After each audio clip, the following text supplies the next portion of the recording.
வணக்கம். Next Jain channel மூலம் உங்களை சந்திப்பதிலே பெருமகிழ்ச்சி அடையும் நான் உங்கள் நண்பன் doctor KR. Ramesh, Prajapati financial astrologer. நிறைய கிரகங்கள் பெயர்ச்சியினாலே நமக்கு பலன்களை கொடுக்கும். அது இப்படி பார்த்தீங்கன்னா தினமுமே ஒரு கோள்கள் மூமெண்ட்டு இருந்துகிட்டே இருக்கும்.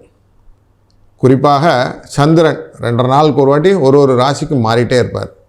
சூரியன் மாதக்கோள், செவ்வாய் மாதக்கோள், இப்படி மாதக்கோள்கள்லாம் இருக்குது. சுக்கிரன், புதன், இப்படிலாம் மாதக்கோள்கள்லாம் இருக்கும்போது முக்கியமாக நாம் பார்ப்பது வருடக்கோட்களை எப்படி மூவ் ஆகுதோ அப்போ வருஷம் ஃபுல்லாக எப்படி இருக்க போகுதுன்னு பார்க்குறதுல ரொம்ப பர்டிகுலராக இருப்போம். அதில் சனி அப்படிங்கிறவருக்கு ப்ரையாரிட்டி. ஏன்னா 7.5 சனி அப்படிங்கிற கான்செப்டில் அதெல்லாம் யோசிப்போம்.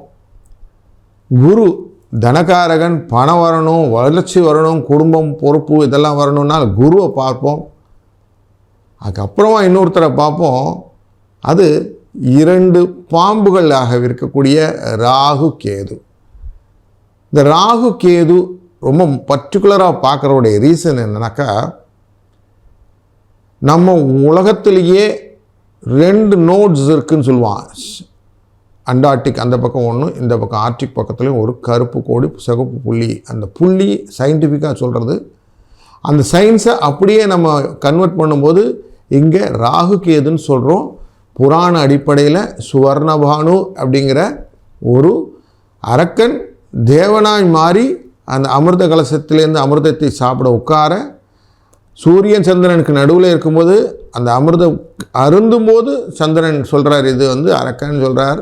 உடனே விஷ்ணுவின் கையில் இருந்த சக்கராயுதம் அவர் தலையை துண்டு பண்ணுகிறது. ஆனால் அமிர்தம் உண்டதுனாலே அவர்கள் தேவபரிவார் இருந்தார்கள். இதுதான் கதை. அப்போ தலையானது ராகுவாகவும் வாளானது கேதுவாகவும் மாறுகிறது அப்படின்னு புரிந்து கொள்ளலாம். அப்போ ராகு தலையினால எதை முழுங்கிறதுக்கு அப்படின்னா பெருசாக இருக்கதும், வாளான கேதுனால எல்லாம் சுருக்கமாக இருக்கும் இப்படின்னு புரிஞ்சு கொள்ளணும். ராகு அப்படின்னா போகத்துக்கு அதிபதி அப்படின்னு சொல்லுவோம். கேதுன்னா ஞானத்துக்கு அதிபதின்னு சொல்லுவோம். ராகுவா யோசித்தோம்னா ராகுவை போகிற கெடுப்பாரும் இல்லை கொடுப்பாரும் இல்லைன்னு சனியை விட்டு சொல்கிறதுனால சனி போல ராகுன்னு சொல்லுவாங்க.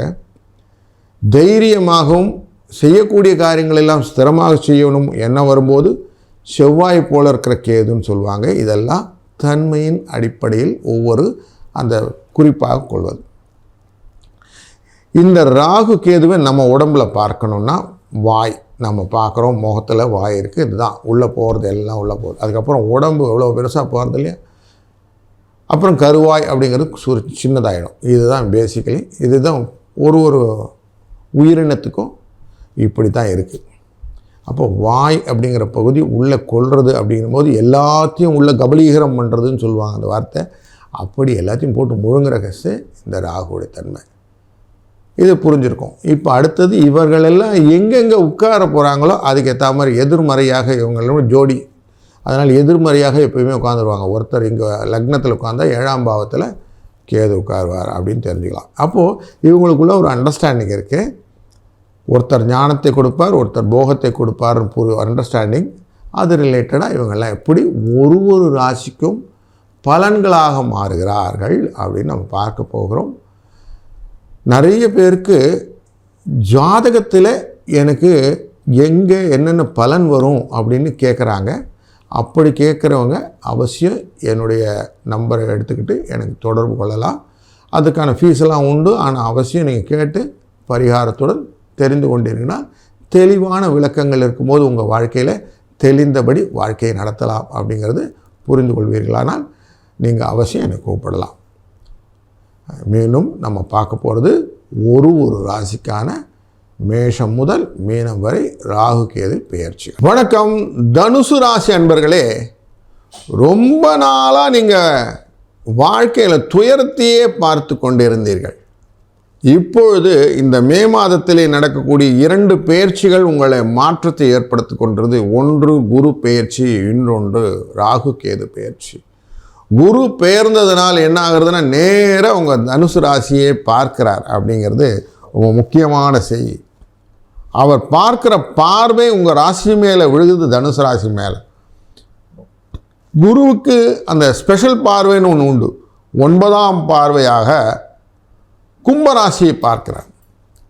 இந்த கும்பராசிக்குள்ளே இந்த 18/5/2025 இரவு 7:38 ஞாயிற்றுக்கிழமை ராகு கேது பெயர்ச்சியில் ராகு வந்து அங்கே உட்கார போகிறார். அப்போ அவரை குரு பார்க்க போகிறார் அப்படிங்கிறத வச்சுக்கோங்க. நார்மலாக இந்த ராகு 3ஆம் இடத்துல வந்து அமர்ந்து விட்டால் அப்புறம் நல்லது நடக்கும் அப்படின்னு சொல்லுவாங்க. அவங்களுக்கு எப்பவும் நல்லது தான் நடக்கும், கவலைப்பட வேண்டாம். 9ஆம் இடத்துல கேது அமர்வார். பூர்வ புண்ணியஸ்தானத்தில் கேது அமர்ந்ததுனால வரக்கூடிய விஷயங்கள்னு பார்க்கும்போது ஒரு செலவுகள்லாம் வரும், தேவையில்லாத செலவுகள் அப்படிங்கிறது இருக்கும். ஆனால் இங்கே 3ஆம் இடம் அப்படிங்கிறதுனால நீங்கள் ஒன்றுமே செய்ய வேண்டாம், அடுத்தவங்க மூலியம் பைசாலாம் வர ஆரம்பிச்சிடும். உங்களுக்காக மற்றவர்கள் உழைக்கக்கூடிய நல்ல ஒரு ஆப்பர்ச்சுனிட்டியை க்ரியேட் பண்ணி கொடுத்துருவார் குரு. குருனாலே நார்மலாக அடுத்தவங்கள வேலை வாங்கி பண்ணக்கூடிய விஷயங்களை கொண்டு வந்துடுவார், டியூன் பண்ணுவார், அதனால் காசு வரும். இப்போ இன்னும் தீர்மானமாக சொல்லலாம், உங்கள்கிட்ட நீங்கள் எஃபர்ட் போடுங்க, மற்றவன் எக்ஸிக்யூட் பண்ணி கொடுப்பான். நார்மலாக எப்படி சொல்லலாம்னா, ஒரு பில்டிங் கான்ட்ராக்ட் எடுத்துக்கிற கான்ட்ராக்ட் இதில் கான்ட்ராக்டர் போய் சிமெண்ட்டில் கை வைக்க மாட்டார், மேசன் சித்தால் அப்படின்னு சொல்லக்கூடிய அவங்கெல்லாம் போய் கை வைப்பாங்க. இவர் எக்ஸிக்யூட் மட்டும் பார்த்துட்டு போயிட்டே இருப்பார் இல்லையா? அந்த மாதிரி உங்களுக்கு கீழே இருப்பவர்கள் உங்களுக்காக லாபத்தை பெருக்கி கொடுப்பதற்கு உழைப்பதற்கு சரியாக இருக்கக்கூடிய தருணம் இது. அதனால் செல்வம் வரும். பொருளாதாரத்திலே ஒரு நல்ல நிறையத்தை கொண்டு வரப்படும். தைரியம் நல்லாயிருக்கும். எதையும் வெற்றிகரமாக செய்யக்கூடிய ஒரு எண்ணங்கள் வரும். அந்த எண்ணங்களை கேபிட்டலைஸ் பண்ணுவீங்க. லாபம் பெருசாக இருக்கும். லாபத்தை நோக்கிய எண்ணங்கள் எல்லாம் கரெக்டாக டியூன் பண்ணிக்கோங்க. லாபம் வரல சார் அப்படிலாம் சொல்லாதீங்க. இனிமேல் லாபம் வரும்னு எண்ணுங்க. எண்ணமே வாழ்க்கை. அந்த எண்ணம் போல் வாழ்க்கையை அமைத்துக் கொள்வதற்கு தான் எந்தோ கரெக்டாக குரு பார்க்கிறார். இப்போ நான் வந்துட்டேன், நானே பார்த்துக்கிறேன்ற 18 வருஷத்துக்கு அப்புறம் நடக்கிற விஷயம் அது. அப்போ பார்த்துருக்காரு, தீர்மானமாக நடக்கும் இல்லைங்களா? அப்போ நடக்க போகிறதுன்றது நல்லா புரிஞ்சுக்கிடுங்க. பணம் வரும். நீங்கள் செய்யக்கூடிய காரியங்களை அழகாக செய்யுங்க. கம்யூனிகேஷனில் காசு உண்டு. எவ்வளோ தூரம் நீங்கள் இந்த மெயில்னு சொல்லக்கூடிய விஷயங்கள், ஏஐன்னு சொல்லக்கூடிய விஷயங்கள், ஐடி கம்பெனிலெல்லாம் கோடிங்னு சொல்லக்கூடிய விஷயங்கள், இதெல்லாம் நிறைய படிச்சுக்கிடுங்க. படிக்காமல் எதையும் இறங்காதீங்க. உங்களுக்கு அந்த அனுபவ பாடங்கள் கொஞ்சம் குறைவுங்கிறது உண்மை, அதை புரிஞ்சுக்கோங்க. அனுபவத்தை புரிந்து கொள்ளாமல் ஆலோசனை பெறாமல் செய்யாதீர்கள். எல்லாம் எனக்கு தெரியும், உங்களுக்கு தெரிந்தது கைமண் அளவு அப்படின்னு எடுத்துக்கிட்டு தெரியாததுக்கு போய் அதுக்கான துறை வல்லுநர்கிட்ட கேட்டுக்கிட்டு செய்யுங்க. உங்களுக்கு லாபம் கன்ஃபார்ம். இல்லைன்னா நான் போய் டெஸ்ட் பண்ணேன்னு இந்த ஞானக்காரகன்னு சொன்னேன் இல்லையா, அந்த 9ஆம் இடத்துல இருக்கக்கூடிய கேது இதனால் விரயங்களை கொண்டு வந்து வச்சுக்கிட்டே இருக்கும். என்ன நல்லா இருக்குன்னு சொன்னார், எல்லாம் செலவாயினே இருக்குது அப்படின்னு சொல்லி தூற்றுவதற்கான வாய்ப்புகளும் காட்டுகுது. அதனால் உங்கள்கிட்ட எந்த ப்ராஜெக்ட் எடுத்தாலும் எந்த விஷயத்தை எடுத்தாலும் நீங்கள் கொஞ்சம் தொழில் வல்லுநர்கிட்ட போங்க. இது வேலை இல்லாதவர்கிட்ட நான் வேலை வேணும்னு கேட்க போகிறேன் அப்படின்னு சொல்கிறீங்க இல்லையா? இந்த வேலை இல்லாதவர் நீங்கள் என்ன பண்ணுங்க, முதல்ல வேலைக்கு அப்ளிகேஷன்லாம் ஃபில்அப் பண்ணாதீங்க. உங்கள் வேலைக்கு நீங்கள் எந்த வேலைக்கு அப்ளை பண்ணலான்னு கன்சல்டன்சி இருக்கு இல்லையா, அங்கே முதல்ல என்ரோல் பண்ணுங்கள். நீங்கள் மிடில் மேனேஜ்மெண்ட்டா, எந்த மேனேஜ்மெண்ட்டா, டாப் மேனேஜ்மெண்ட்டா, நீ எங்கே ஃபிட்டின் ஆவீங்கன்னு ஒரு அனலைஸ் பண்ணுவாங்க இல்லையா, அந்த மாதிரி அனலைஸ் பண்ணி அதுக்கப்புறமா லிங்க்டின்லாம் போடுங்க. அப்போ உங்களுக்கு வேலை கிடைக்கும். என்ன தற்சோதனை செய்து கொள்ளாமல் நீங்கள் செய்த காரியங்கள் எல்லாம் வேஸ்ட்டாக போடும் இல்லைங்களா?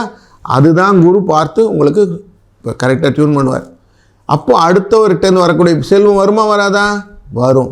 அதனால் இந்த ராகு கேது பயிற்சி உங்களின் வளர்ச்சியை முக்கியமாக கொண்டிருக்கிறது அப்படிங்கிறது நல்லா மனசில் புரிஞ்சுக்கிட்டிங்கன்னா நல்ல ஒரு வாய்ப்பை நழுவ விடாதீர்கள்.